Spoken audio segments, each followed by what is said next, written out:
Bienvenue dans cette troisième partie. Aujourd'hui, nous allons nous intéresser à l'architecture de notre base de données pour notre FaceMatch.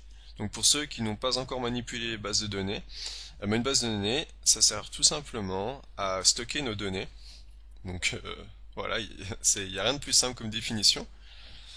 Donc on va se rendre sur notre phpMyAdmin, donc localhost/phpMyAdmin.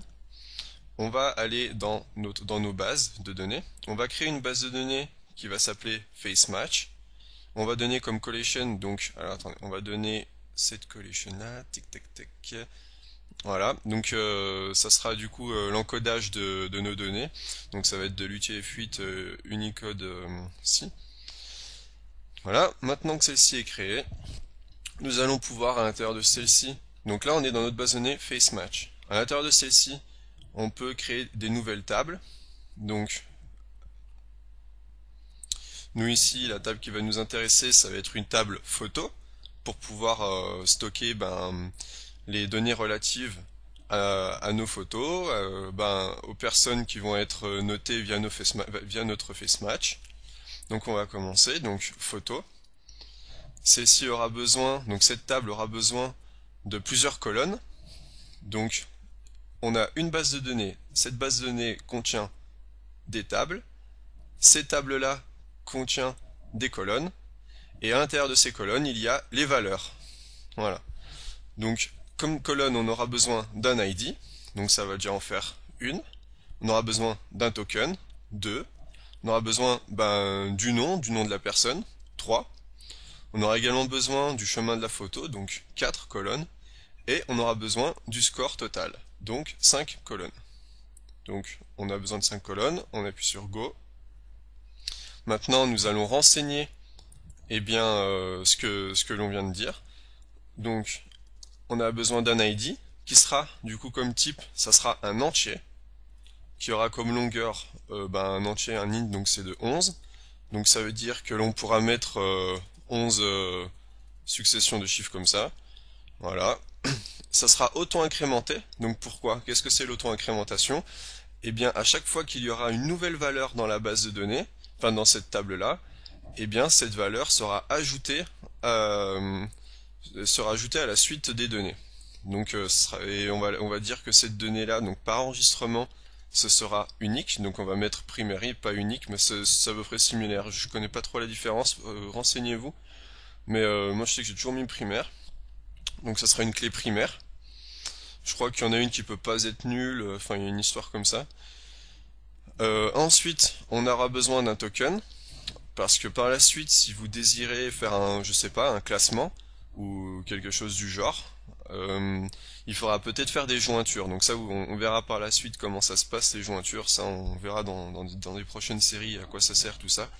Donc au lieu d'utiliser un ID, j'utilise des tokens. Voilà, c'est une simple, c'est un simple souci de propreté au niveau de l'architecture. Voilà, donc ça sera un varchar de 32 caractères. Donc ça sera du coup une chaîne de caractères, une string comme on appelle ça.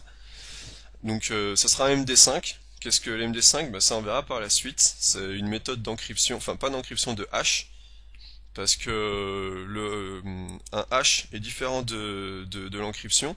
Quand on crypte une chaîne de caractères, on peut la décrypter. Un hash c'est irréversible, ça veut dire qu'on peut pas décrypter cette chaîne. Ça n'existe pas. Ou alors il faut utiliser des méthodes de calcul il faut utiliser des méthodes de calcul qui vont comparer justement des strings, donc des chaînes de caractères. Voilà, mais c'est irréversible.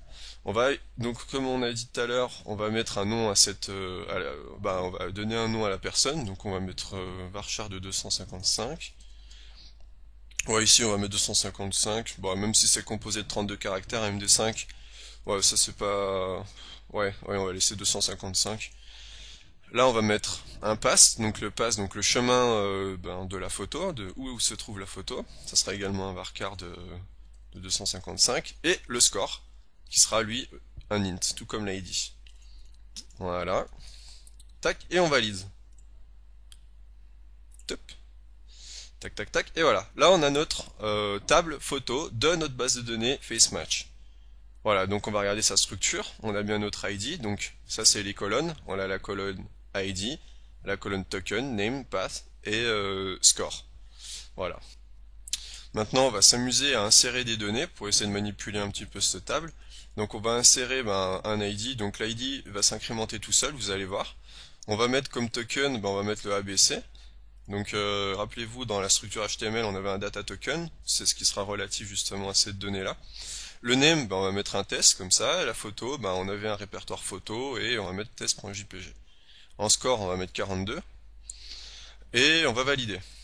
Voilà. Si on valide, là on a toujours notre structure et quand on parcourt cette table-là, on a bien un ID, token, voilà, tout est renseigné. Donc là, c'est notre première donnée.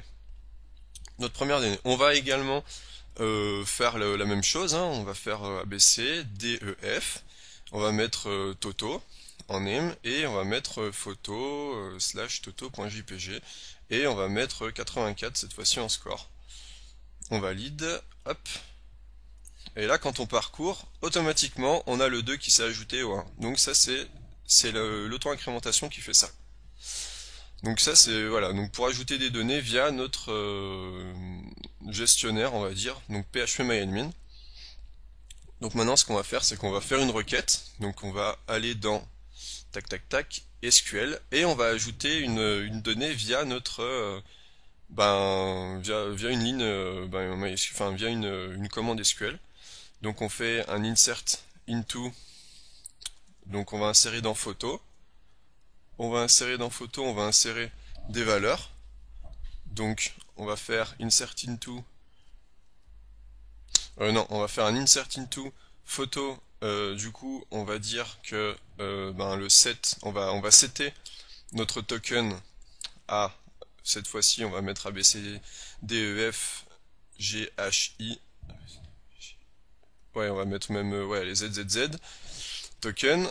Ensuite, on va lui donner en name, eh bien, ça va être Titi cette fois-ci. Et en passe, hop, on va donner en passe, on va lui donner, pouf, on va lui donner, tac, tac, tac. Ah, du coup, ça me fait penser que dans la structure de notre base de données, de notre base de données Facebook, dans notre table photo, on va donner par défaut, on va lui donner une valeur à à ce score. Et par défaut, on va donner un score de 2000. Donc default 2000. Donc ce qui fait que par défaut, quand on ne renseigne pas le score pendant l'insert into, automatiquement le score sera de 2000. Donc voilou. Donc je reviens là. Et passe de photo slash titi.jpg. Voilà. Et on valide. Go. Voilà. Donc une ligne a été insérée. Voilà.